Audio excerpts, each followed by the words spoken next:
না, সত্যিকার অর্থে প্রথম বলে যখন দেখছি যে উইকেটটা পড়ে গেছে, তারপরে আবার হঠাৎ করে দেখলাম নো বল, এবং ওইটা নিয়ে আমার একটু ডাউট আছে, কারণ ওইটার কোনো রিপ্লে আমরা দেখতে পাইনি যে ওই বলটা যে আসলেই নো বল ছিল কি না। সো ওইটার রিপ্লে তারা দেখায় নাই। সো ওইটা আমি হয়তো বা অবশ্যই দেখতে চাবো, যে ওই বলটার ভিডিওটা আমি চাই।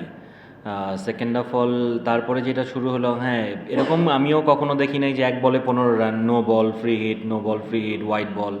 সো অনেক দিন ধরেন বলারের খারাপ ডে যায়, শুরুটা হয় না হয়তো বা ওশান থমাসের, আপনি ওর গঠনটাও দেখবেন যে খুবই মানে বাল্কি, লম্বা চড়া।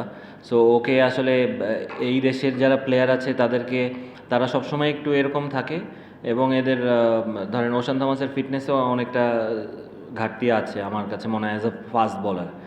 সো ব্যাড ডে ছিল, হয়তো বা ওর রিদমটা পায়নি।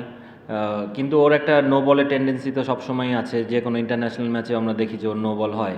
হয়তো বা রান আপ নিয়ে কোনো কাজ হয়তো বা ও কখনো করেনি, কিংবা এই প্রবলেমটা কখনো হয়তো বা কাজ করেনি কারোর সাথে। সো এই কারণেই হয়তো বা এই প্রবলেমগুলো ফেস করে। কিন্তু ইটস ভেরি নিউ, এক বলে 15 রান।